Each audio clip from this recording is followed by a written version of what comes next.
Hello, in this video I'm going to attempt to do a tutorial that was asked for me from my old PC Forever Facebook group about dosbox. Now in my particular setup I've made a folder called DOS games and I put a load of DOS games in. This is in the C drive on my Windows 10 PC. So bear in mind that the folder's called DOS games.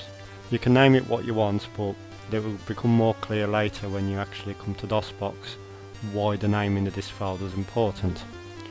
So let's go and grab dosbox. If we go to google.com and type in dosbox, it's the very first link here.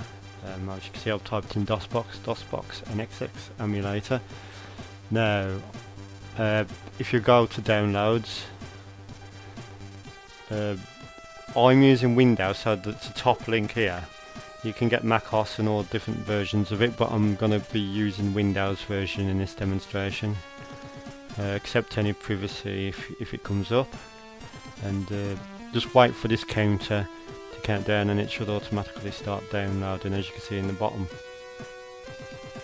Once this is finished, run it and it should come up with the installer.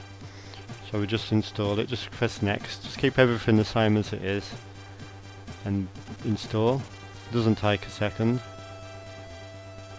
and when you first run it, it should be presented with a screen. Now you are in a DOS environment, a DOS emulator. If you want to make jot these settings down, you want address 220 IRQ7 DMA1.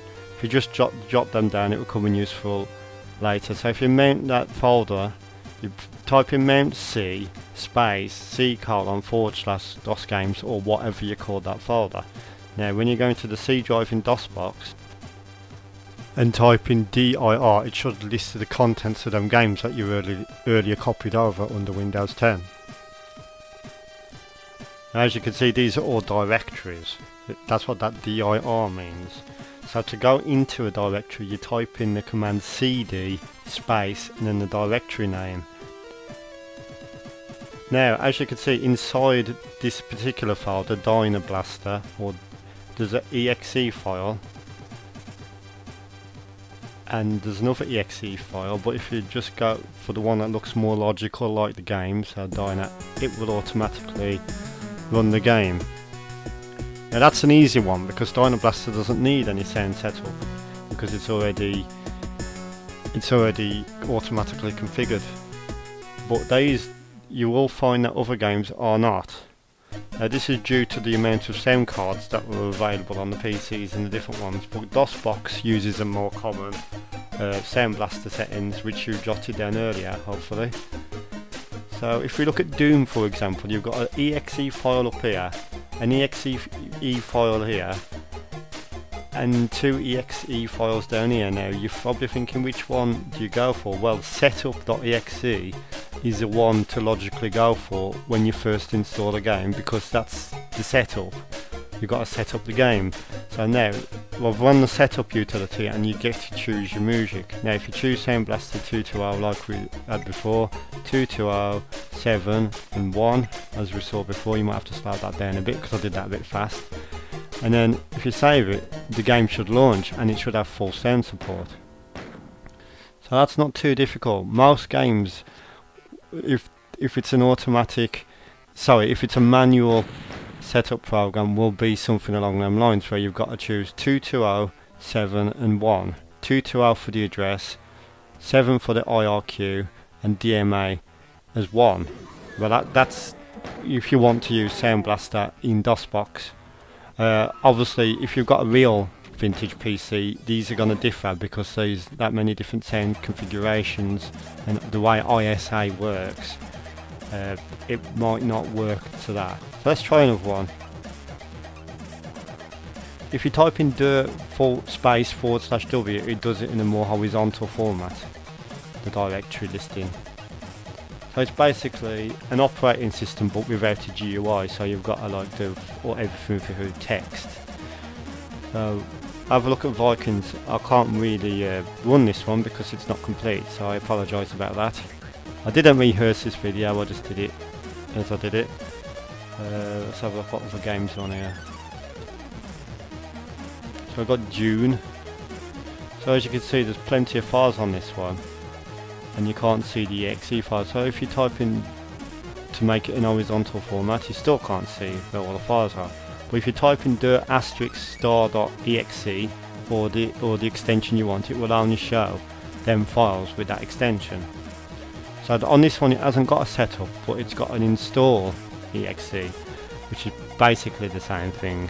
Some games call it install, some games call it setup, some games call it sound setup,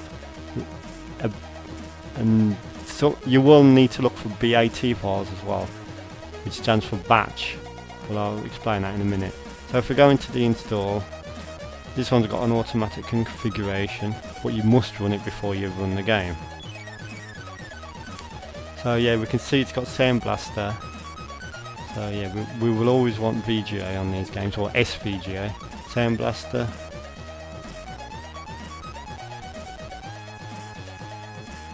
Now this game is a bit more complicated because it's also got, it's now created this file called com. Now the best thing to do instead of running dune.bat is run com.bat, because for some reason the sound doesn't seem to work unless you run com. So yeah, so that's this game started up. So basically what you're going to look for is exe files, BAT files are the main things to look out for. If it hasn't got a BAT file, then run the exe. EXE stands for executable. It sounds quite complicated, but it isn't. It isn't really that complicated, to be honest. Luckily with DOSBox emulator, all the memory configurations and stuff are set up pretty well, so you don't really need to mess around with memory and auto exe files and stuff like that. It's more complicated on real hardware, but on DOSBox emulator it's quite straightforward. Most games seem to work fine. Let's have a look at this Prince of Persia. And unfortunately that's another one where I can't run it because I tried to run this Fusion exe and it says this program cannot be run in DOS mode, so that's obviously needs to be running Microsoft Windows. But let's have a look. So I've got Commander Keen. Now you can't see the exe files, but if you do **star.exe it will just show that exe.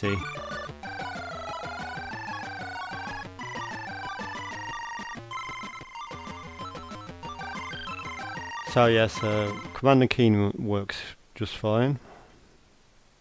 This is a very vintage game. This is actually made by the same company who made Duke Nukem 3D, I believe.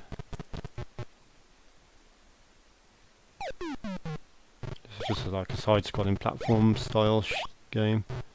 DOSBox also emulates a PC speaker. So a lot of the games didn't even have sound cards at all, and you could emulate the PC speaker. Let's have a look. So another world. As you can see, this one's got a setup exe, so it's always best to run the setup first. You don't have to type the exe bit, just type in the bit before, and it tells you actually the Sound Blaster. So it's some of them don't. A lot of the games don't ask for the base IRQ and DMA settings, but if they do, always type in 220, 7 and 1 as we saw earlier. So this is another world running in DOSBox. Great classic.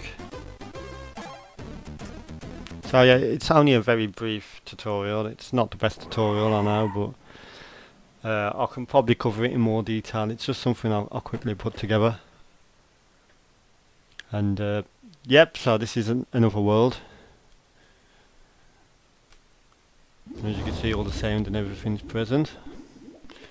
So unlike the Amiga and the Atari ST and things like that, where games just run on the PC, back in this day, it was a bit more complicated because of all the different soundboards and graphics cards and technology and PC, IBM PC clones and everything. So it was a little bit more complicated, but it's not too bad. You can actually get dosbox front ends as well. That simplify this process. But if you want to do it the genuine way that people would have done it back in the day, yeah, it's probably best to do it the DOSBox way. Anyway, thank you for watching, and goodbye.